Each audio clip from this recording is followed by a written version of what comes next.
Okay, so for all of them who are here and for the rest who are joining us, wonderful, wonderful to have you all here. It's nice to see you all come here in such large numbers because what it does tell me is there are so many of us who care so much about this topic, about this subject, that it means so much.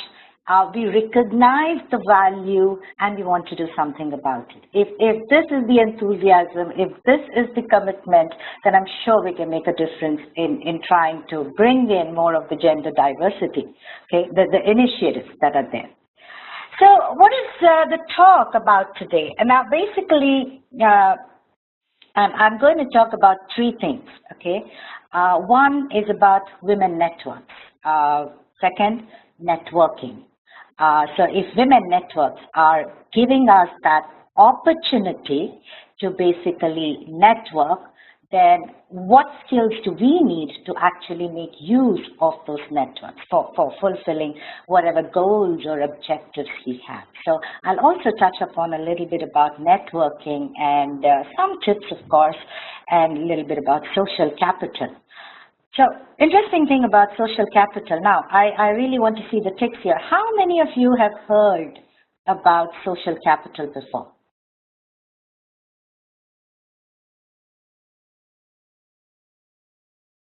Anyone? I wouldn't mind. Okay, I see a few. Okay, you know what? It's not surprising at all. Uh, Strangely, social capital, I think, is a very useful concept, but has been restricted a lot to the academic arena. Now, simply put, what is social capital is what value all our relations bring to us. But I'll talk more about it as we go on. But essentially, these are the three concepts that I'm going to talk about today. Well, before I move on, a little bit about myself. I'm Dr. Mamata, professor at the Global Next University. I've been associated with the Women's Leadership Program that we have right from when we started the program, I think about 3 years back. I teach the subject on entrepreneurship and innovation. I've had the pleasure of interacting with so many women out there, sharing wonderful ideas, great ideas, really motivating ideas. So my journey in the program continues. I do a lot of reading on the subject. I talk a lot, and so when I was called for this particular webinar, I did spend quite some time thinking, okay, so what do we talk about?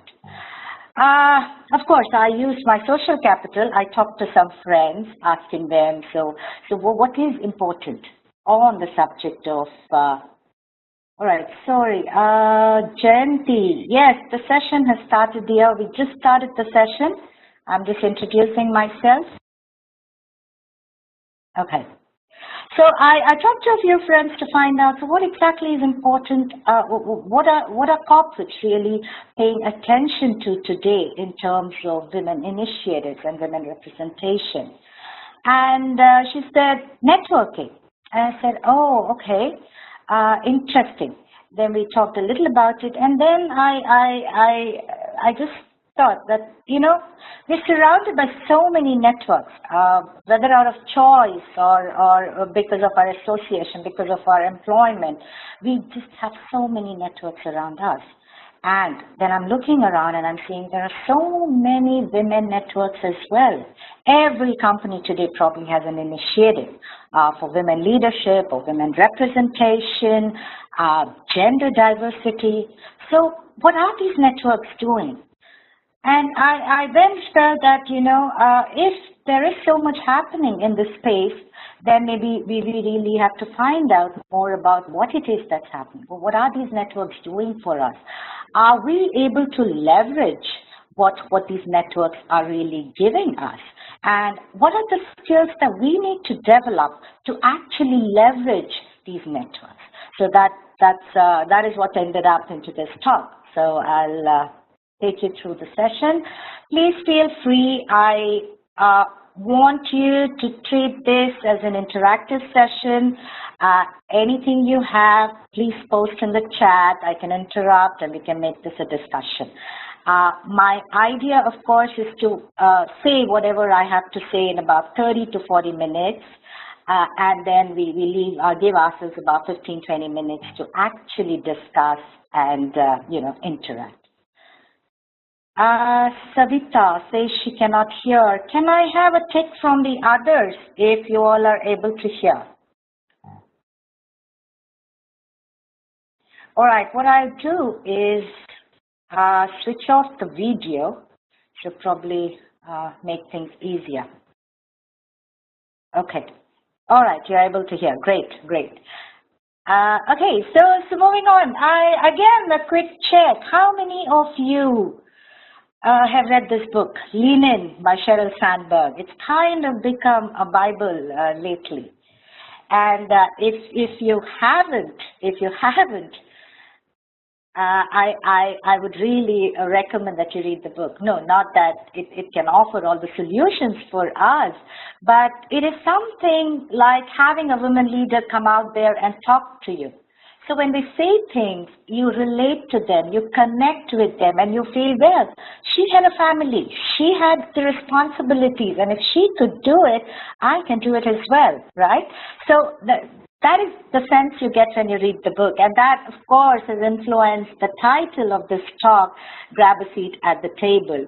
I know some of you have read the book, but let me quickly tell you about this incident that she had, that Sheryl talks about in a book on grabbing a seat at the table. So she basically hosted a session in her office, and she had the Treasury Secretary come in and a few others from Silicon Valley. And from the Treasury Secretary department, she had the Secretary, of course, and 4 other staff. All 4 were women, senior and junior, come into the session. Now, everybody took the food and sat at the table, whereas these women took the food and sat away from the table. They sat on the chairs that were off the table. And when she gestured to them to come and sit at the table, they refused. So after the session was over, she approached them and said, it's not right because they had every right to be there. They were invited to the session to participate, to contribute. But when they choose to sit away from the table, then they send a message that I'm just a spectator, and that's not true.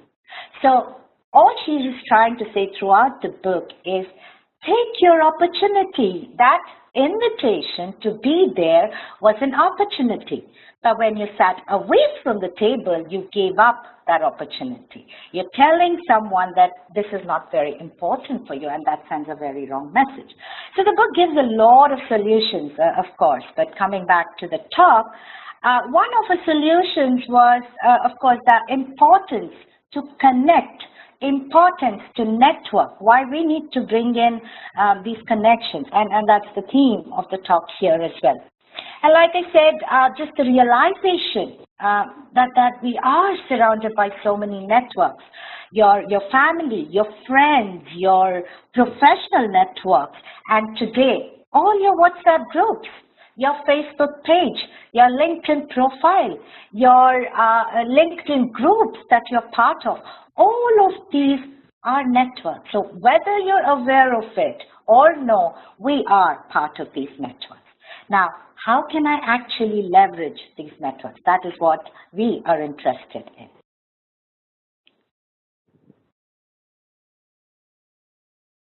And that brings me to social capital.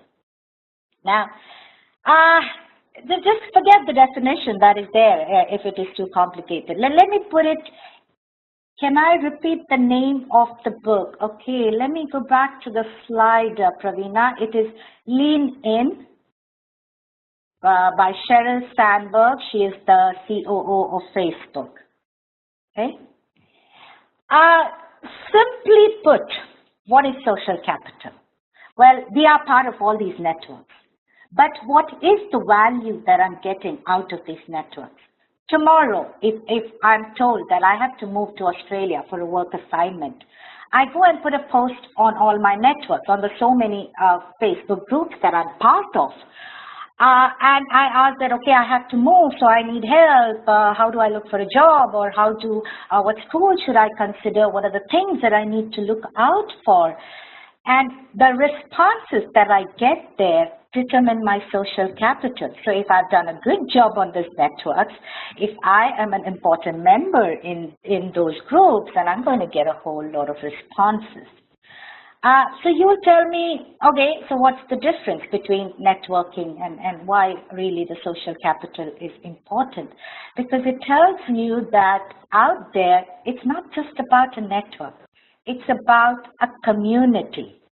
It is, I may not know you personally, but I know that you're a member of that community. And that exactly is what these networks are trying to do. The networks are trying to build these communities, saying whatever that you have, whatever you want to share, you use this platform. And even though we don't know you personally, we are out there to help you. So as I go along, I'll try to emphasize more on why I'm telling social capital and not just networks and networking. It's a concept that has been around for a very, very long time, has been used by many researchers in terms of building communities and so on. But I'm just bringing it here to the women networking as well. So look at the number of networks. In fact, I was amazed that I found websites that actually list all the women networks that are there in different organizations and the point of contacts as well. So providing a forum for these networks to actually interact amongst themselves. I see someone asking if the session has started. Yes, it has started. And so these are some of the companies, and these are just some. I've talked to so many people. I have done quite a bit of research, and I see that every other organization today probably has a women network. So what are these networks doing, and why should you be part of them? Or what is it that we can really get from these networks? Well, on a very broad scale, I say it gives us that support system, a support system for just about anything.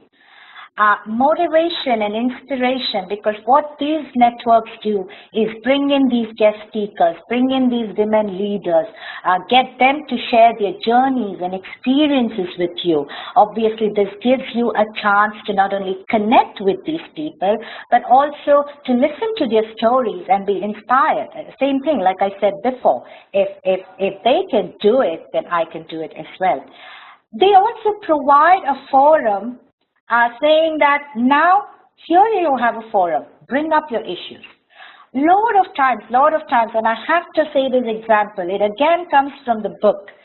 Cheryl talks about the time when she was expecting her second child and she was going to work, and she said the walk she had to take from the car park to her office felt such a big deal. It was so difficult. I mean, you're 8-9 months pregnant, you're having so many things, you're rushing to a meeting. I'm sure many of us here can relate to that.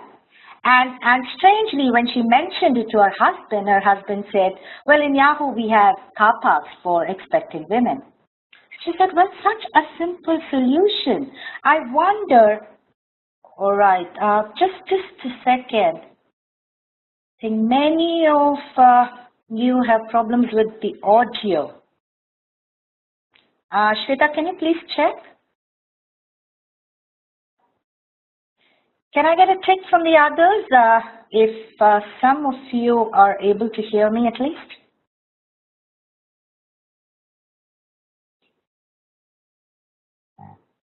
All right, I see quite a few green ticks.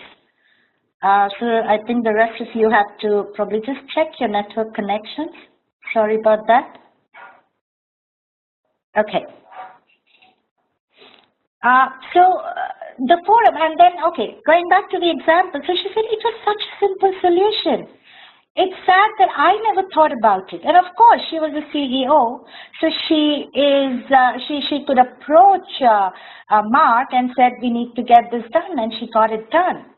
But what's interesting is there must have been so many other women in a similar position, and nobody complained or nobody said, we need to do something about this. And that's exactly what these women networks are trying to do. Lot of times we do not want to bring up these issues because we don't want to feel that we are different. We want to integrate.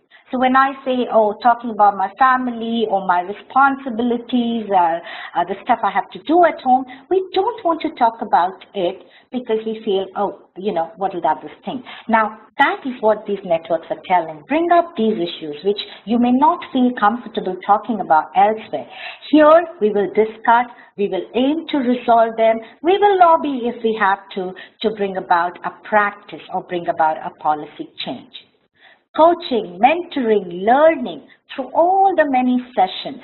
I had an interesting conversation with a friend in Deloitte, and she said how they have sessions, and the sessions are very team-based and skills-based, and that's one of the success factors I have listed for a network. They need to develop some skills in here. So she said they have people coming in and doing sessions on power dressing. Of course, you have standard things like health and yoga and stress management, but how to prepare your elevator pitch, how do you go and network, and things like that. Very tangible skills that these sessions actually allow you to develop. Whole lot of opportunities and information, and now you'll tell me, well, information is everywhere. Why do I need it on the women networks? I'll tell you. For instance, a job opening or opening of a role is probably put up on your intranet as well, where everybody accesses it. I'm sure many of us will ignore it. But the same opening, if your women manager or your CEO, who is a woman, takes that and puts it in the network and tells you, ladies, I want you to look at this opportunity. I think it's a wonderful opportunity. Then it grabs your attention. It's a small difference, but it makes a difference. We do give attention to that information when it actually is put on the network. And that is what we are hoping that these networks achieve. So these are, So these are some things I've listed that what these networks intend to do. I'm not saying all the networks out there are doing it, but that's what they intend to do. But yeah, like everything, it's not so rosy. A lot of these don't work. I mean, what I put here are perceptions. This is not what I am saying. These are perceptions of people. People saying, oh, they don't work, And then by doing this, you're just marginalizing us. You're segregating us. You're telling us that we are different. And these are women talking about this. Some say that, they're just put into place because an initiative is needed. And we have to tell the women that here you go, we're doing something for you. And they start a network. The person leading it is not in a position to actually influence something. So what's the whole point? Well, let's keep these criticisms aside, and maybe these criticisms are there. But I will share some networks with you today that actually work. And what I intend to do is there are successful networks. Let's see what is it that they did to actually get that success. What is it that we can learn from them? So women out there, if you are in a position to influence these networks, please keep these in mind and make sure that the networks you are involved with, associated with, bring some of these best practices in. For the rest who are part of these networks, for you it is, what do you look for in a network? Is the network really giving you these kind of benefits? And why do I need these benefits? I need these benefits because I have career aspirations. I want to be there. I want to be at the table. But right now, I probably don't feel adequate enough and I want to learn certain things. First example, now I have a lot of examples honestly, but I just picked those where I felt some of the messages are really powerful. Some of the things they're doing, I said, can be very easily replicated elsewhere, and that's why I picked these.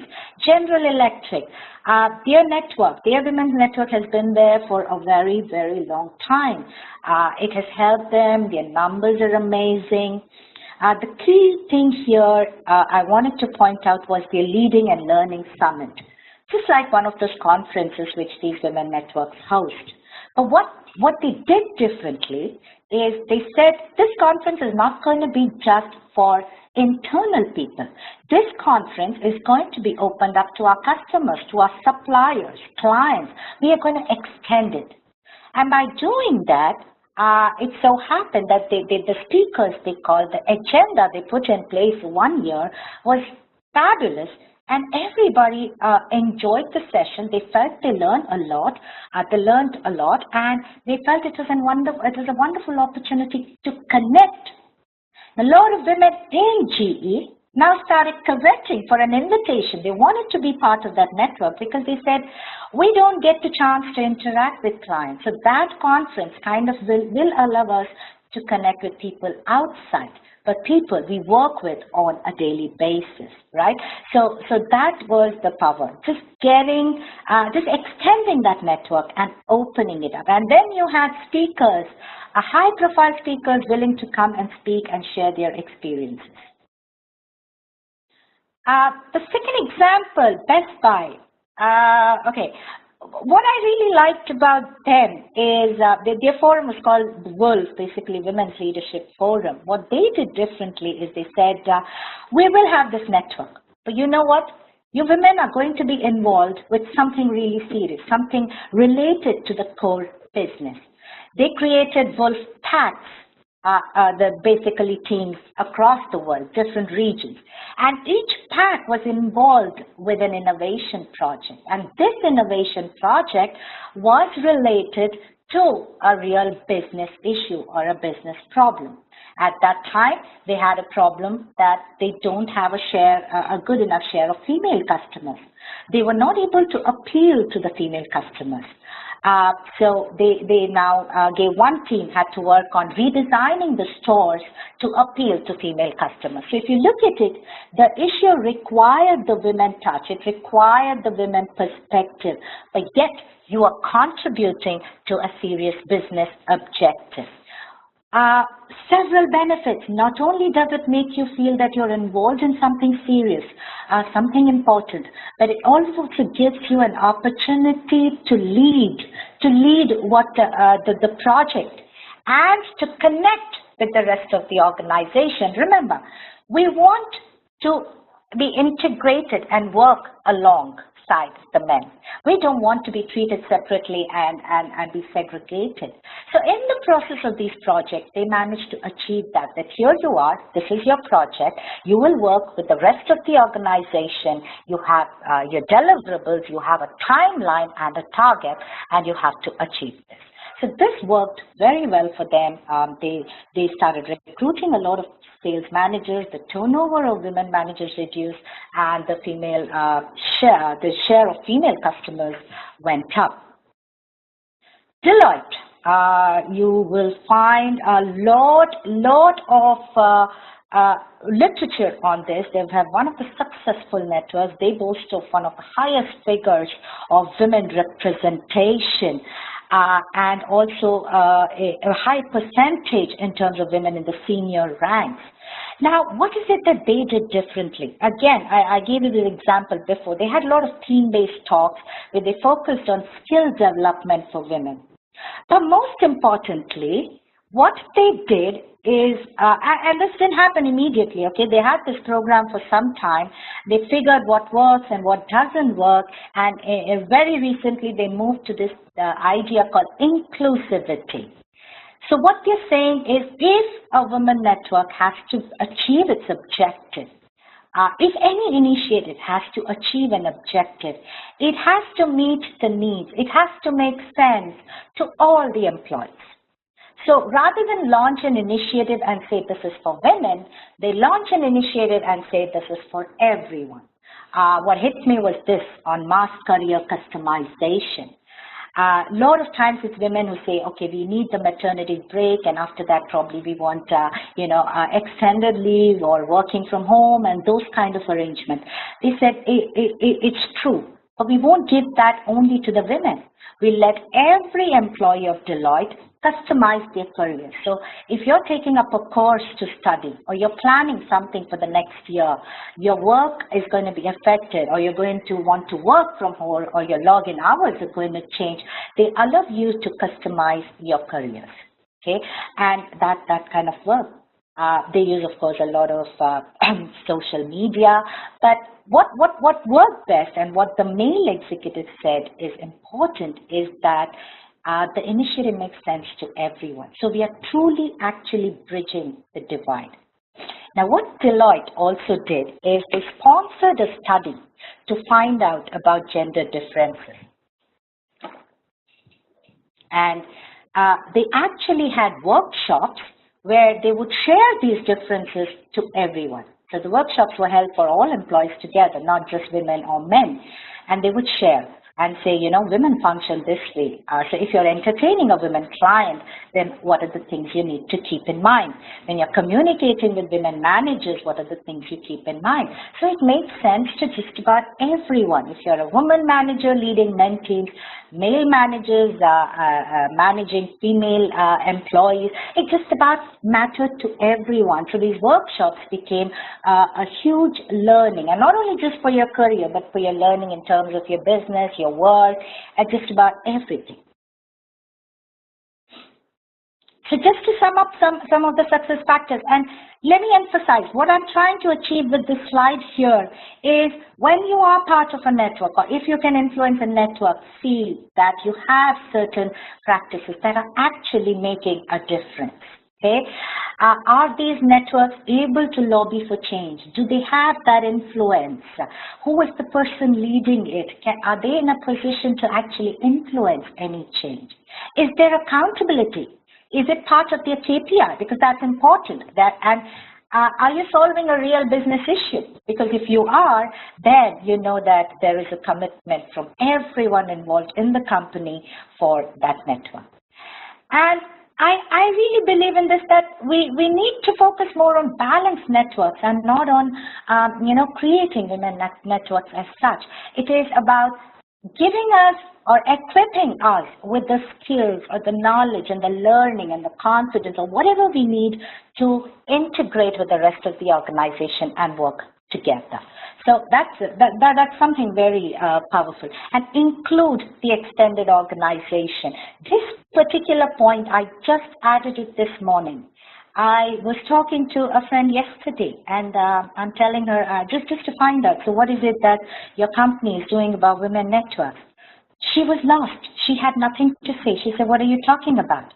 I said, women initiative, there's all this about gender diversity. She said, Mamata, I have no idea what you're talking about. Maybe these initiatives are there, but I'm not aware.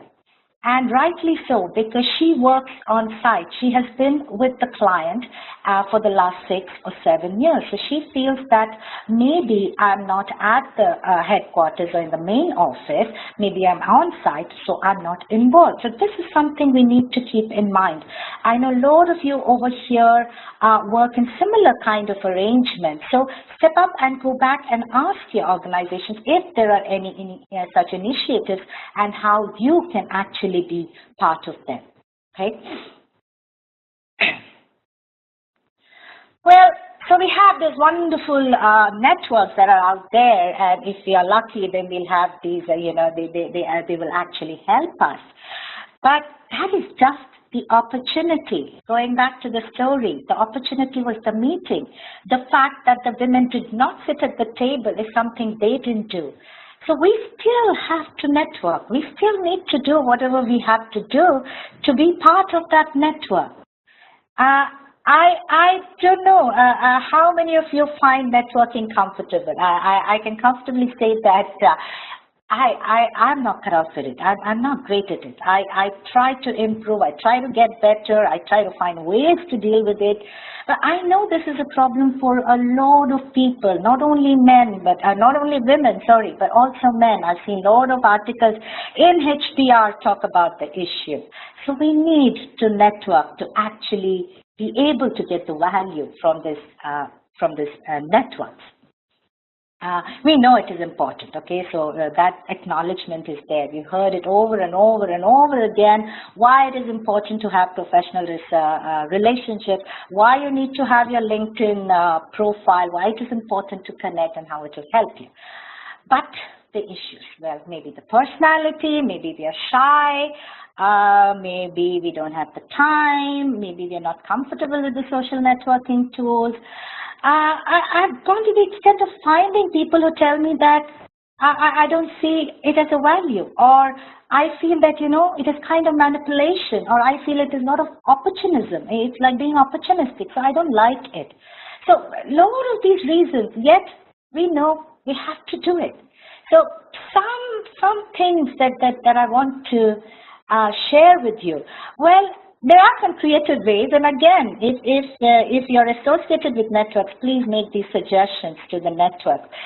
These two I thought are very, very good. Now, if I invite you to an event where you have like 100 unknown people, I'm sure it's going to be intimidating for a lot of us. So what they do is everybody drops their business card, and you pick up one business card, and you're supposed to interact with that person. Well, so the challenge of being in a room with 100 people now is reduced to, okay, me having to approach one person, doable, manageable. Another is you pick a card that indicates your table number. So you are put on a table with just 4 or 5 people. Two things are achieved here. One, we tend to kind of sit with people we are comfortable with, or people we know, or our own groups when we go to these events. So this is to avoid that and force you to kind of network with the others. Again, instead of throwing you in front of 100 people, it's like, you're sitting on a table having food or tea with about 4 or 5 people. So it's a far more relaxed environment. And now I think I'll bring back the social capital. Now, when I say networking, when I say network, what always is at the back of our mind is, oh, I need something from this person, so I need to go connect with them. That probably is not a very comfortable feeling for a lot of us. Versus, let me tell you, I'll tell you that you're going to this network as a community. And there are people in that community who need your help. People in that community to whom you can make a difference. So now you walk in saying, oh, there may be someone out there who's probably working on the same thing, and I may be able to share my experiences as well. We always forget that if we want to network with someone, there are 25 others or 30 others or 100 others who want to network with us. So that is what a community does. That is what social capital tells you, that go out there with the idea to help. If everybody comes in with the idea that I can make a difference, that I can contribute, then there is no more pressure. There is no stress that, oh, I have to network. I need that contact. I need that job. Then it becomes like I'm going into that community and saying, you know what, I'm looking for this position. I want to know if someone can help, or someone has any one I can reach out to, or what I can do. So that's how social capital kind of changes things. And you're saying, I will go and help. Okay. Having said that, there is still some homework and preparation you can do. And today, thanks to all the social networks, and something that works for me, okay, if you're going to an event, look up for the list of the participants. Obviously, you're not interested in everyone. You will pick up 3 or 4 people that you want to meet up. Connect with them online first. I was impressed. I got LinkedIn invitations yesterday from someone. I got Facebook invitations, all thanks to this webinar. That's a wonderful thing to do. Connect with them online. Maybe drop an email that I'm looking forward to the talk. I look forward to meeting you. Do a little bit of search. They may have a blog. They may have posted something about the work they do. That is a wonderful conversation started. So when you go there and you see them, you're not lost. Oh, what do I ask? Or what do I say? Oh, you know what? I saw your blog, and that's an amazing blog. Right? So that's one way for you to kind of break the ice. Connect with them online. Trust me, I have done it and it works wonderfully well. I'm not lost now. And you know, we have images. So you more or less know what the person looks like as well. That as well makes it very easy to actually go step up and talk to these people. Okay? Lot more tips, but the bottom line here is everything said and done, we do need to step out of our comfort zone. Okay. And yes, we women, we figured it out. We are out there. The numbers say it. The statistics say it, that there are far more women on Facebook, and of course we are there on the other networks as well. So we are good at connecting. We are good at bonding. We probably are hesitant in professional networks. Sorry. The statistics say that there are women are far more on Facebook than on LinkedIn, but sorry about that. But that could also be because the overall representation of women is so less. But what I know is we have figured it out. We knew how to connect on social media. We just need to learn to leverage this, okay? What social media does is it provides wider and diverse networks. It is not restricting you to the same networks that you're part of on a daily basis, your office network, your family, your friends. It opens up networks. For those who have read the book, for those of you who've read the book, Cheryl refers to it not as a corporate ladder, but says it's a jungle gym, which represents more like, you know, the network. So that is what it allows. You can connect with women working in your same field, but in a different geography. And this can be done, of course, even via your professional network. It's flexible. For a lot of us who say, sorry, I can't attend networking events in the evening. I have to go back home, attend to my family. It is flexible, less intimidating. I think for me, this makes a lot of difference. Tell me, how many companies today have what they call an open door policy? But how many of us have actually used it? Have you ever walked into your CEO's or the COO's office saying, I want to have a chat with you? Probably not many. But it's far easier to send a LinkedIn Connect or a LinkedIn request to your COO. And I must share this story with you, something that happened with me recently. I saw on LinkedIn, and LinkedIn tells you who has looked at your profile, right? I saw some professor, very highly accomplished professor, look through my profile. And I was impressed. He had a wonderful CV. He's done so much, and everything that makes sense to me. My area of work, gamification, something that I've been doing as part of my work here, something on executive coaching. And I said, wow, wonderful. And I didn't hesitate to actually send him an invite, and he accepted it. Of course, you know, I'm all scared. Wow, he's a very accomplished person, and I don't know what he's going to think. The typical fear that we had. Next day when I woke up, I saw a very long mail from this person. And he says, you know, I saw your profile, and I was very impressed. I said, oh, all right, okay. And he said, I like the work you're doing. I like, you know, the fact that this is a so-called online learning, and I'm actually taking a sabbatical. So I want to check if I can actually teach for your university. There you go.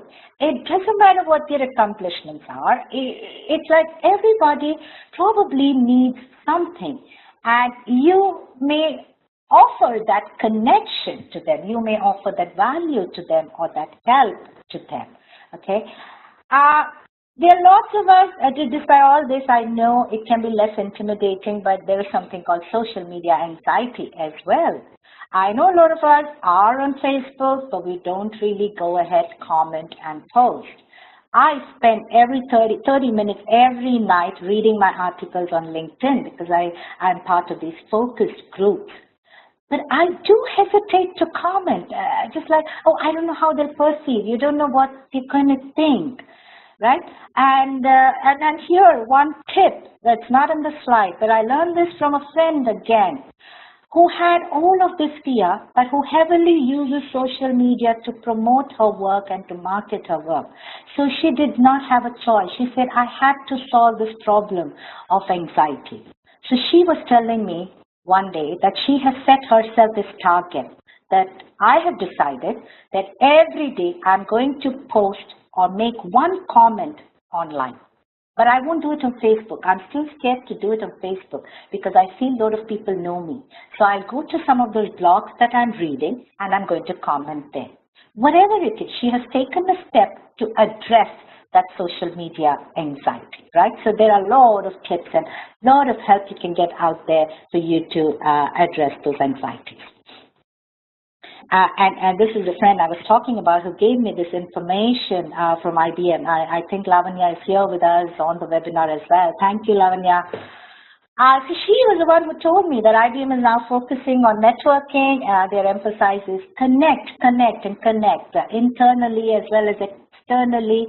Spend some time, get your profiles up on LinkedIn, so what they're trying to do is you will access information, access opportunities. You will access people that can inspire you to grow, that can tell you that these challenges are what all of us are facing, but I believe in you. I know you can do it. That is the whole idea. Well, come to almost the last slide, or rather the last slide. I just want to sum it up. Saying that the opportunity is there. The platforms are there. We now can work together to make these platforms better, to figure out what is it that works for us and how you can design these networks so it can really help us. Things like inclusivity, business strategy, balance teams, or focusing on gender and understanding gender differences. Try to build networks that actually give us a learning on this. Not all of us look for the same thing. Some of us want that seat at the table, but some of us want probably to switch our careers. Some of us just want to engage in intellectual conversations. The requirements for all of us are different. The segments of women are different. And that is why we need everybody to speak up. So we know that a network can represent, if not all, can represent most of us. Okay? Having said that, yes, develop those networking skills. We have the online tools, we have social networks, but it still requires a little bit of effort. Think about it the social capital way. Another point I want to make here, whenever we talk about a network, and I did this talk for HCL sometime last year, they wanted me to talk about how to sustain online communities. That's the problem with networks. We have to work to sustain them. The person who's running these networks always says, so what event should I have next? What do I need to do next to engage the people? Versus if you view it like a community, a community is self-sustaining. A community does not need someone to actually run it. It doesn't just disappear. Versus if we treat it like a network, then we are constantly under the pressure that, oh, what next, and what next, and what next. But if I'm looking at it as a community, I'm part of this community, I have a lot to offer, so do the others have a lot to offer, then maybe the perception will change. Maybe there's a lot more freedom with which we can express our views. Maybe it is less stressful for us to be part of, right? So that is the key takeaway. I saw one message here in the chat. Is someone saying, people do pretend to help and that happens. Well, every community, every network, we are going to have outliers, right? So that is something we need to be wary of. Now tell me, how many times it has happened to you? You meet friends, and oh yes, they could be just acquaintances. They approach you. They ask you a lot of things about your work. You're very free. You share so much. And finally, when you ask a question, so what exactly do you do, or anything about your work, they kind of pretend that they have a phone call and they have to go. But it has happened to me. I know a lot of people out there are not so open to sharing. But I look at it as, that's their problem. And for us, we need to figure out, so who is it that is an outlier, and and if there is one outlier, I have 9 other people who I can resonate with, who share the same views as me, who is as open as me. So for someone who put that chat message, I hope I've answered your question. Well, with this ladies, I just, oh, Shweta, what happened to my slide?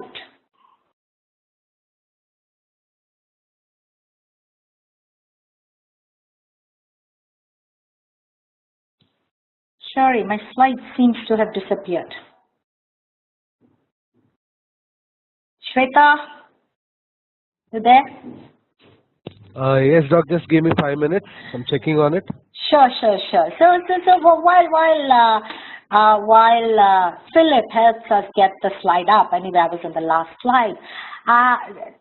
With this, I also want to share with you the program that Global Next has in place. We have a women's leadership program. Like I said, we've offered the program to several corporates, customized the program to them, and also to the public. We've offered open courses. Now, we did a study on our women's leadership program. We've talked to the participants, and most of them say that what this does is it provides a network. These women leadership programs are also a network and an opportunity to connect. They learned a lot from the guest lectures that we brought in. We bring in women leaders to come and actually talk to the participants. So everybody said they enjoyed those sessions. It was also great. Okay, I have to navigate back to the last slide. They also said that they learned a lot from peers, but because when you exchange these views with your peers, you know that, oh, you face the same issues. I thought it was just me. So that's the comfort feeling that these kind of programs do to you.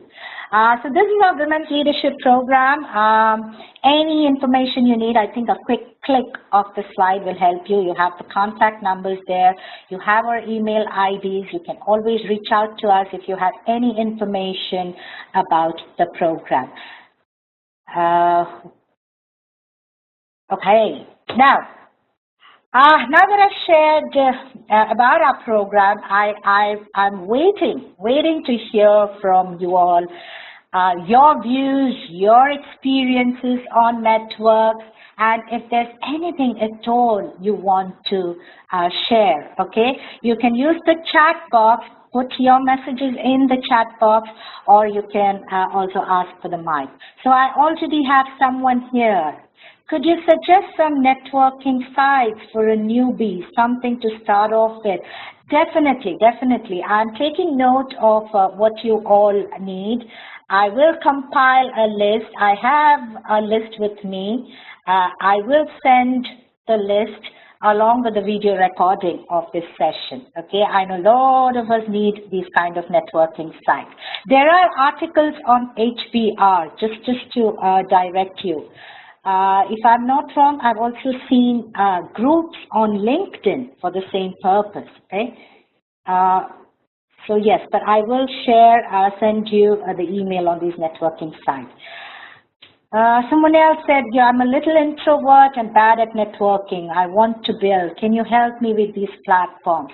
Vibha, you're not alone. There are a lot of us here, I'm sure, feel exactly the way you feel. And we all go through it. Now, how do I help you? Well, the first thing, like some of the tips I shared, push yourself to get out there in certain networks. Maybe start with networks that are really comfortable for you. In fact, one thing I do, I'm probably better in networks where I don't know anyone versus where I know someone. So maybe that will help. But please do write to me. I will also give you all a link to our LinkedIn group, so we can actually bring up this conversation there, discuss there, and see what we can actually do. I have this link to the LinkedIn group that I want to share with you all right away. I see a lot of messages. Just give me a moment, ladies. I'll be with all of you soon. How to start a conversation with people in conferences and seminars. Could you please elaborate? Exactly the problem I had. I hated academic conferences. When my supervisor told me that, if you have to get papers published, you have to attend conferences, I said, oh no, I'd rather not publish. But it gets better. Honestly, it gets better. The first few conferences, I felt I can't approach anyone. But as you are in the field more, and this tip that I shared, look at the agenda, look at the program agenda. Who are you talking to? Look up their profiles, connect with them, send them an email. You're probably better off sending emails and connecting with them on social network. So when you go to the conference, hi, I'm so-and-so, I had sent you an email. That's the conversation starter. Connecting on Facebook is great. One of you says we get great info and all. When it gets to commenting, I know some people do get argumentative. You're right, and that is why lot of us, we use Facebook. We are there, but we actually are not able to comment. Of course, that's because there are certain elements out there. You can say people who probably don't use the right language maybe to comment, but like I said, accept the outliers. And if you have to, we ignore the outliers, but focus on the 9 others or the 8 others and move forward. Ladies, just give me a minute. I want to scroll up, okay? I want to scroll up so I don't miss any. With so many networks, I'm sure the diversity is maturing steadily, giving women the needed chance to participate. Do you think that we should continue to nurture this diversity? Where are we in the process of bringing women integrating in the mainstream? Very, very relevant point. The reason I scroll back to your post, I think it's Chitra. So just a minute, I want to increase this window. Sorry, okay. Yes. Is the diversity important? For that matter, so many networks. How do you decide where do you want to be part of? Hard to decide and hard to say, but then again, you need to question, what is your objective? What is it that you are looking at from this particular agenda? Like I said, each of us have different goals. Keep that goal in mind. And for me, if the goal is to be connected to diverse groups, because I'm a researcher, I would want to change the topic I research maybe every year. Diversity helps. But some of you are very focused. You say, my goal, I want to be a CEO in the next 5 years. So keep that goal in mind before you choose what network you want to be with. Hey, Shagun, to share. Shagun, I'm 25 years old. With my age group, I don't find girls who share my view on leadership and ambition, especially in my office. How can I motivate them?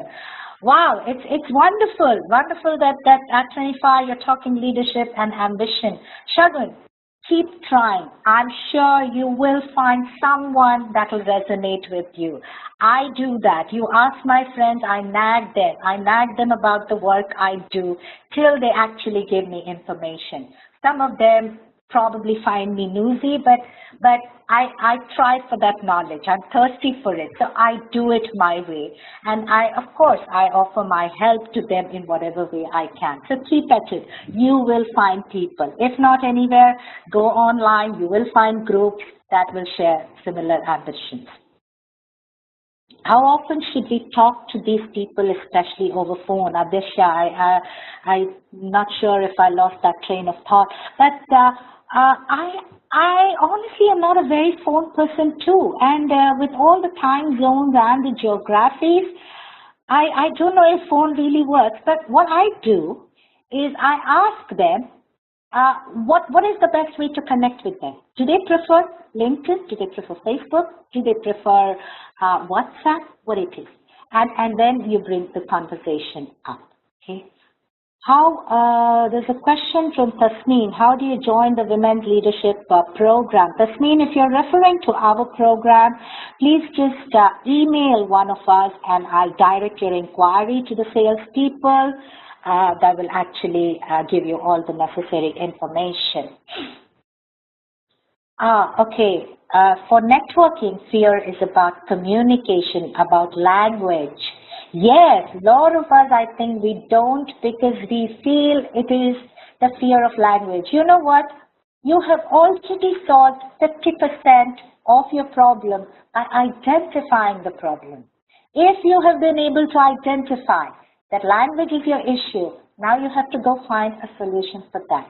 Yet again, and I'm telling you from my personal experiences, I created an informal network of a few friends. All of them who felt that language is a problem, so they're not able to communicate. When I created this group, I brought these people together and said, now you talk to each other. Now you'll see that not everybody has a fluent language, so that should not inhibit you. Second, look at what you have. Look at the potential you have.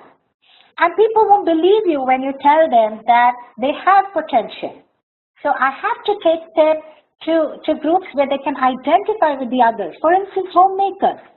They have tremendous potential, but they won't listen to you saying, oh, you're a working woman, you'll never understand us. But you put them in a group where they belong, and then we put them in a group that you belong, and they identify. Then they know, oh, you're making sense. So start looking at the positives that you have, and as for the problems you've identified, you can find the solutions. Look out for language courses. There are plenty of online free courses on edX that will help you address your problems. I like it that you've identified the problem. I'm trying to keep up. Sometimes after a good networking and healthy conversation, people ask to meet for lunch or dinner. Is it okay to say yes? If we go, how can we keep it official? Dashya, wonderful point that you brought up. Wonderful point that you brought up. Personally, a colleague of mine and me also faced the same problem. And I think it's one rule that we follow, of course, is that we keep it to breakfast or lunch meetings. And a lot of times we share our emails, but we do not give out the phone numbers. This is till you get comfortable with the person. Now, I know as women, this is something, you know, our antenna kind of goes up, something we need to be aware of. Second thing is the kind of location you pick up, if it's a Starbucks or somewhere, you know, we pick up those kind of places that we actually need till you build that comfort with the person. But it's absolutely okay to say for you to determine the place that you're meeting at, okay? And sometimes if you have to be harsh and say, sorry, this is official, we have to go ahead and do that. But I understand the problem. Vibha, I'm a new mother. I feel like quitting the job, especially when I don't get cooperation from my office and family. Work-life balance. Vibha, again, you're not alone. I've been through it. I'm sure many of you over here have been through that. And many of us, I think some of us have the support system. This is where I talked about support system. Many of us have the support system, but many of us do not. I would say, considering these things are taking priority, reach out to your manager and tell her you're very keen to work. You want to continue your work. How can she help? Can she help? See, you need to identify the problem. You need to give them a solution. You tell her, if you can allow me to work 4 hours from home, that would be a great idea. Lot of times we just take the problem and we walk off, and that doesn't help, right? So if you tell them, can you do this for me? Maybe we can have this initiative and that will help me. It might involve a lot of give and take. It might involve that you have to work in the night, and I have done that for 6 years. While I was doing my PhD, my third shift would start from 10 p.m. to 1 a.m. in the morning. But that was fine. As long as I could spend time with my baby, I was absolutely fine. So that's one idea for you, Vidha. Fresher in the IT world, I believe the right time is now rather than later. I don't think there's ever a right time. If it's a skill and if you realize that it's important, please start today. Please start now. I'm sure you're young, you have figured out the social networking tools far better than any from us over here. And use those tools to your advantage. If at all flexibility and time is a problem. But yes, please do start networking right away. And since you're young, I would also recommend programs that you can actually use to actually network. You would want to learn and study, so go and join these programs online or offline. Anita, I'm a member of the Volvo network. In one of the Women Reach Out initiatives, women were focusing on hygiene and none spoke about career opportunity. Excellent, excellent point, Anita. This is what I brought out when I shared with you the network at Best Buy. It should be about a balance. I mean, for some of them, their goal is different, and probably the health or the hygiene or the stress management is an important topic. But you can influence that change and say, can we have one talk on networking and career? A lot of times, the others shy away. Not because they want to, of course, sometimes maybe it's not their goal. A lot of times they shy away because they are scared to bring up that topic. They are scared to put up that view. And if you feel that you can put up that view and give them a concrete plan, we can start this initiative. Can we start this initiative? It really works in XYZ company. Go to them with figures and statistics and get it done. This is what we have to do, ladies. This is what we need to do. Go there with the facts, try and convince and get these things working for us. Okay? I get tension while speaking with managers, how to come out of this by just doing it more. I mean, there's no better way dealing with fear than actually countering or facing that fear. I'm sure you've heard it plenty of times. I don't know what you all think about this talk of mine, but I'll be very honest with you. Till I did my PhD, which probably accounts to 20 years of formal education, I never did a single presentation. I would be really scared to go out and present my work. I would volunteer to do all the work for the team, but go and present. You know, when I got over my fear was when I started teaching. And I started teaching at NUS, and I had to do this class for 400 students. And that's when I was facing my fear. For someone who has never presented a project, I had to go and teach a class of 400. And that's the best way to get over your fear. Today, I think I do feel tense. I go through it, but I know that if I've recognized a fear, I can deal with it. All I need to do is go and face that fear. Go bring your friends, create these events, bring up topics for discussion and say, let's discuss. These are nice informal platforms for you. Gather people who feel exactly the way you do and then talk about what you can do. Bring a friend for whom this fear doesn't exist. A lot of them, networking comes so easy. Talk to them, see how they do. So that's all I can say. How do we develop public speaking skills? Some methods: learning, facing, putting yourself in those situations. If there is a role open in your company today for sales, for marketing, or for presenting, go ahead, volunteer. I don't think there is anything out there in this regard In this regard, mind you, you'll hear a lot of these stories about people who stammered and today are great orators and great speakers. They just did it by practicing, speaking, countering, dealing with their fears and learning. Okay. But yes, just another point, there are a lot of courses out there if that will help, a lot of online courses that can address these kind of fears that you have. I would have some suggestions on women leadership as I understand networking plays a role in career growth. What are the other factors that influence a woman's professional career? What are things we need to take care of? Okay, for that, Adisha, like I said, even if you read Lenin, for instance, there are a lot of advice given by women who are there saying, of course, networks and connection, but there is a lot you can do to actually make it easy for yourself. Build that support system, like Vibha said here. I did a talk once for Crompton Reeves, I think, on the Introductory Women Leadership Program. That's where I said, there are a lot of challenges. I'm not saying no. Not all of us have that support system. I agree with that. But at least we can reduce those internal barriers that we have.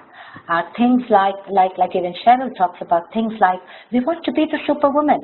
We want to be an excellent mother, great wife, excellent daughter-in-law. We want to do everything.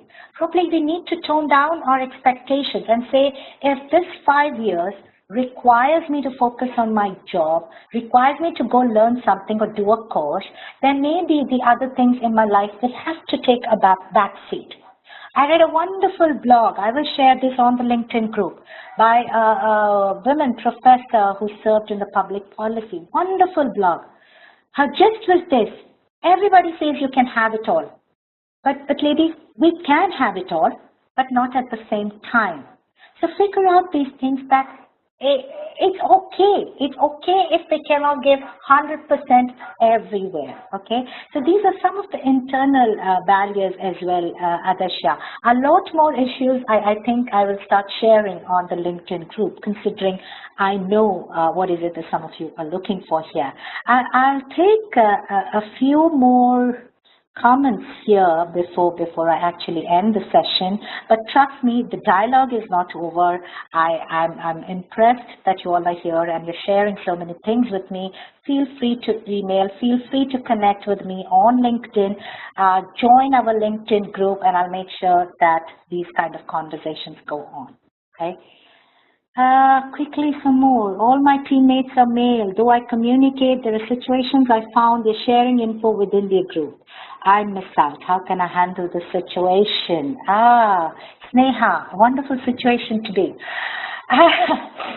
I have different opinions here. One, I was a woman engineer.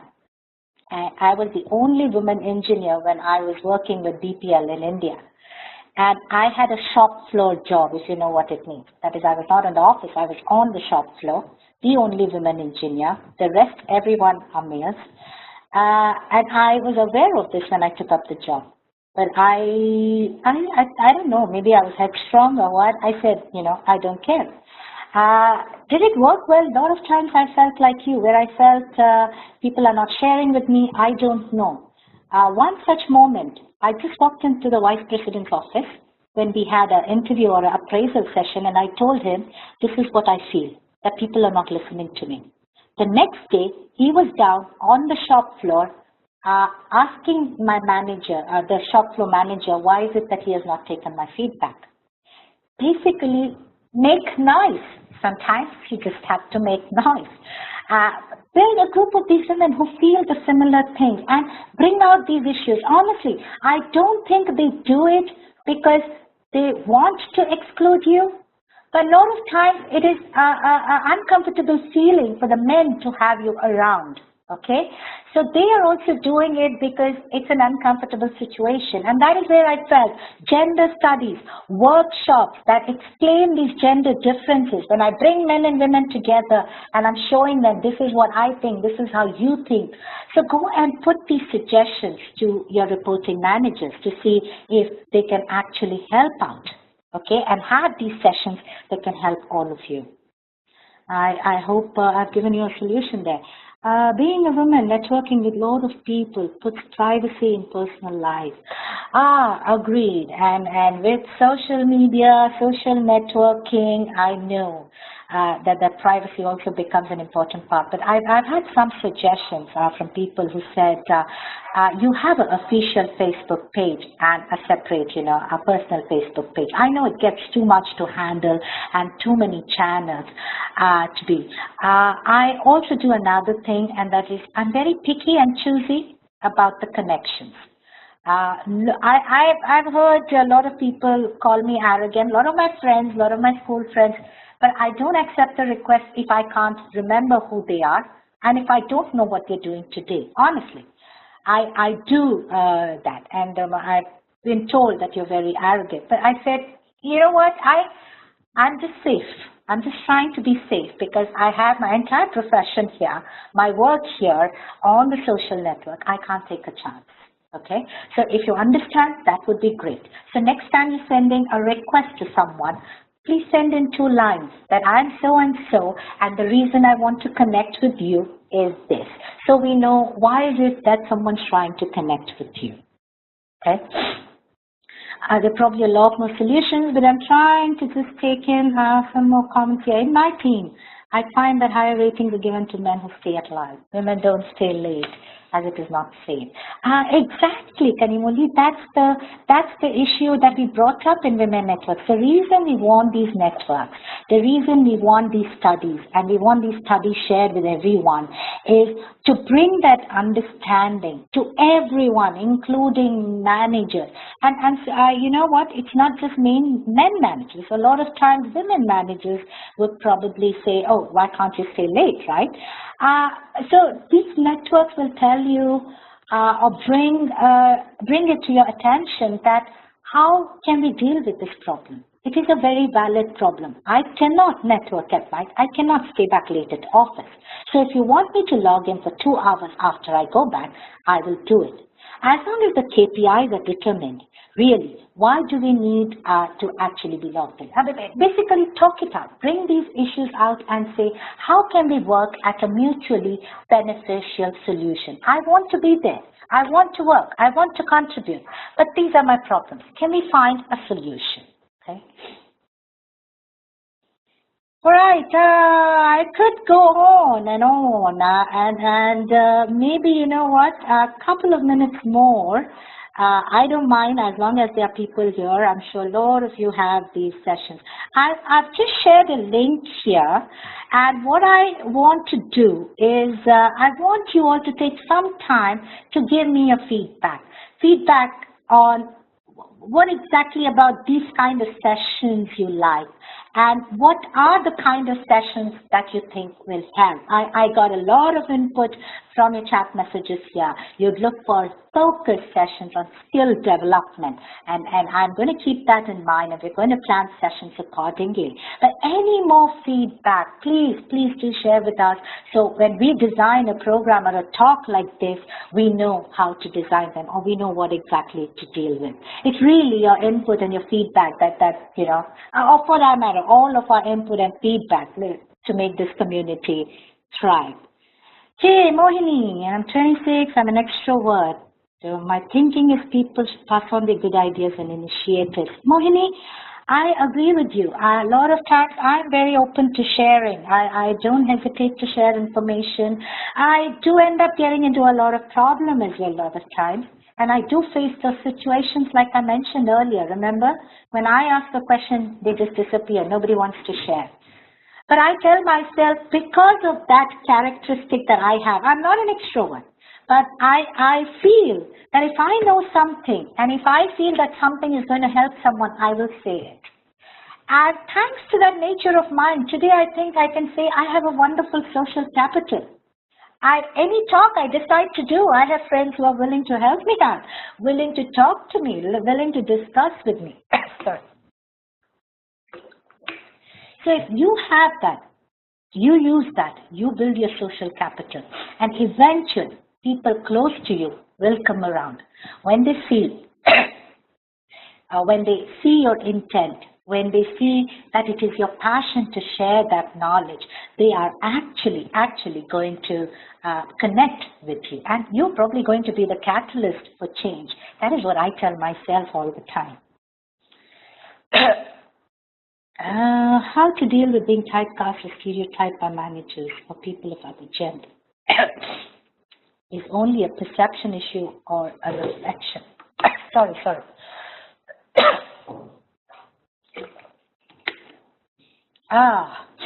And now dealing with managers, I think that is another topic that I really want to take up as another talk. We need a session exclusively for that. Sangeeta, will you be kind enough to actually bring up this topic in your feedback or even in the LinkedIn group, so we can give attention to that on managing the different leadership styles. Of course, that's another problem. Okay, and we can have a dialogue on that. Okay, let me see.